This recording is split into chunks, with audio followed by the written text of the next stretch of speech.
Bismillahirrahmanirrahim. Assalamualaikum warahmatullahi wabarakatuh. Alhamdulillahi rabbil alamin wa bihi nasta'in ala umuri dunya waddin. Allahumma salli wa sallim wa barik ala sayyidina maulana Muhammad an-nur al-mudhhib lin-nisyan bi nurih wa ala alihi wa sahbihi fi kulli lamhatin wa nafasin adada ma wasi'a ilmullah. Thumma amma ba'd. Tuan-tuan, puan-puan, sidang pendengar yang dirahmati Allah Subhanahu wa taala. Semoga tuan-tuan dan puan-puan sentiasa berada di dalam rahmat Allah, dalam kesejahteraan dan kesihatan yang baik. Mudah-mudahan insya-Allah.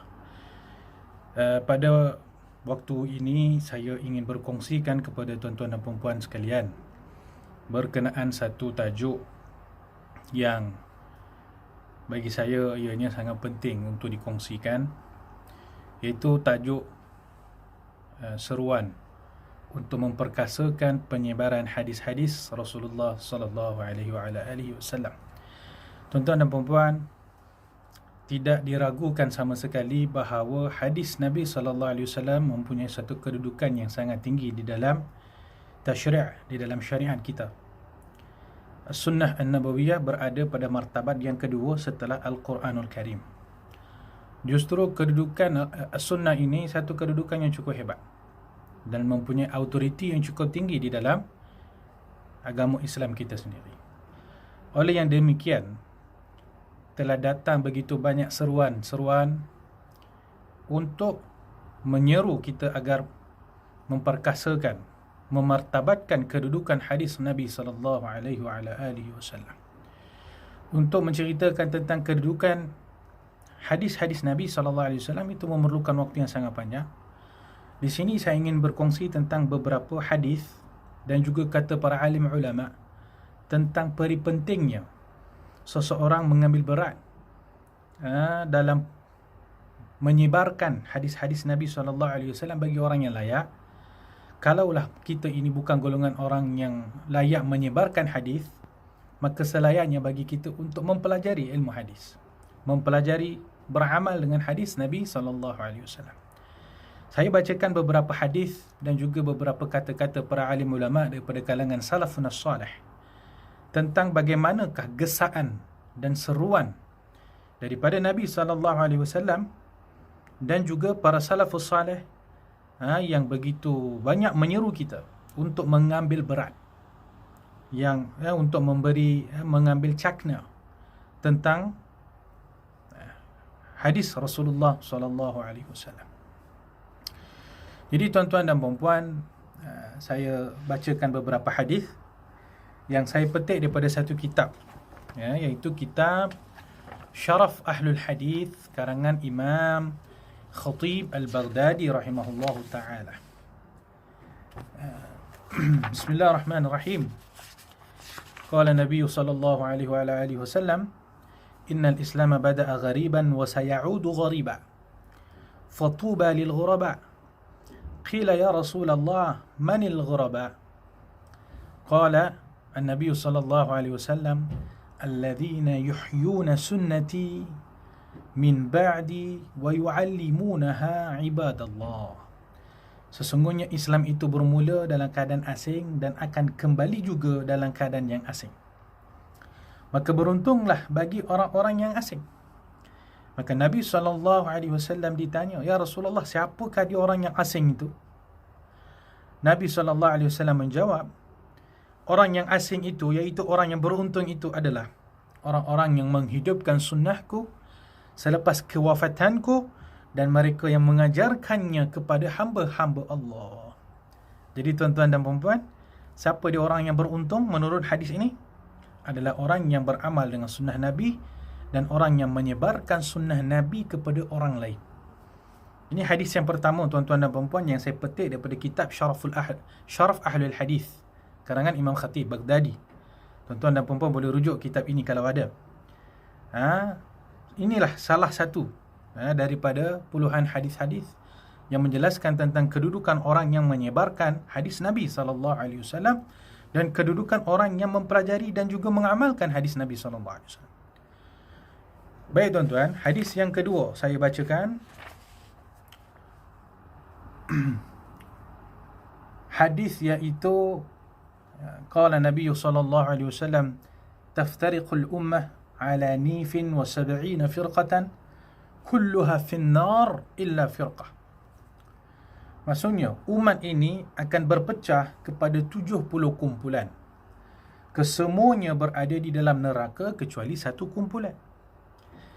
Dalam riwayat yang lebih panjang yang kita selalu dengar, Nabi SAW menyifatkan satu kumpulan ini, iaitu kumpulan yang berpegang dengan apa yang dibawa oleh aku dan berpegang dengan apa yang dibawa oleh sahabat-sahabatku.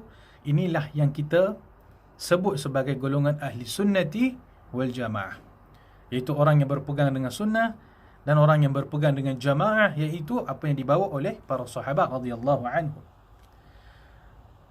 Maka seorang ulama yang bernama Abu Hasan Muhammad bin Abdullah bin Bishr rahimahullah berkata, suatu hari saya melihat Nabi SAW di dalam tidur. Lalu aku bertanya, siapakah kumpulan yang terselamat daripada 73 golongan ini ya Rasulullah? Maka sabda Nabi SAW dalam mimpi, tuan-tuan ya. Ini bukan sabda Nabi kepada sahabat. Ini satu bisyarat fil manam.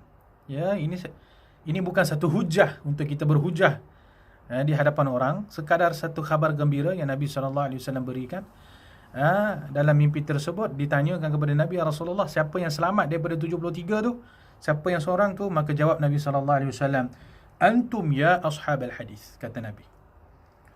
Yang terselamat daripada 73 golongan ini, kalianlah wahai ahlul hadis, kata Nabi SAW kepada Al-Imam Muhammad bin Abdullah bin Bishr. Jadi mimpi ini, tuan-tuan dan puan-puan, bukan kita ambil daripada mana-mana buku yang merapu-rapu, bukan cerita-cerita apa, tapi ini mimpi yang dinukilkan oleh Imam Khatib Al-Baghdadi dalam kitab Syaraf Ahli Hadis. Ini mimpi. Okey. Hadis ini juga menunjukkan kedudukan ashabul hadis, iaitu orang yang bergelumang dengan hadis Nabi, sama ada daripada sudut menyebarkan, mempelajari, termasuk dalam ini juga beramal dengan sunnah Nabi SAW. Itu hadis kedua, tuan-tuan dan puan-puan, yang saya nak kongsikan. Dan saya kongsikan juga hadis yang nombor 3.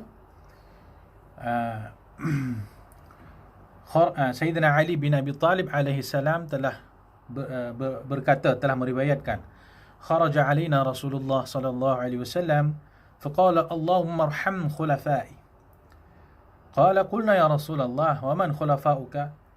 Qala alladhina ya'tuna min ba'di yarawuna ahadithi wa sunnati wa yu'allimunaha linnas. Pada satu hari Rasulullah sallallahu alaihi wasallam keluar menemui kami. Lalu baginda bersabda, ya Allah, rahmatilah pengganti-penggantiku. Rahmatilah khalifah aku. Maksud khalifah itu apa, tuan-tuan? Pengganti. Maksudnya Rasulullah mendoakan agar Allah merahmati orang-orang yang menggantikan Nabi SAW. Lalu para sahabat bertanya, Rasulullah, siapakah pengganti-penggantimu ya Rasulullah? Maka Nabi SAW bersabda, yaitu orang-orang yang datang selepasku. Mereka meriwayatkan hadis-hadis dan sunnahku serta mengajarkannya kepada manusia.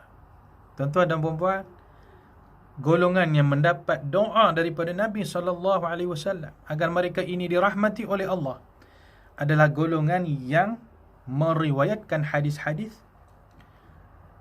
maksudnya menyampaikan hadis-hadis dan sunnah-sunnah Nabi serta mengajarkan hadis-hadis dan sunnah kepada manusia. Inilah satu riwayat yang dinukilkan oleh Imam Khatib Al-Baghdadi dalam kitab beliau yang sangat bagus, iaitu kitab Syaraf Ahli Hadis.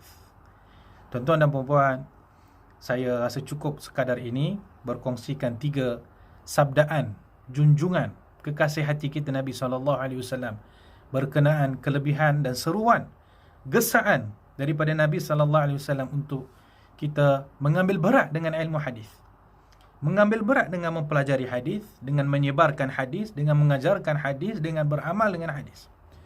InsyaAllah pada rakaman yang akan datang kita akan kongsikan pula kata-kata sebahagian ulama tentang gesaan-gesaan yang sama juga insya-Allah taala.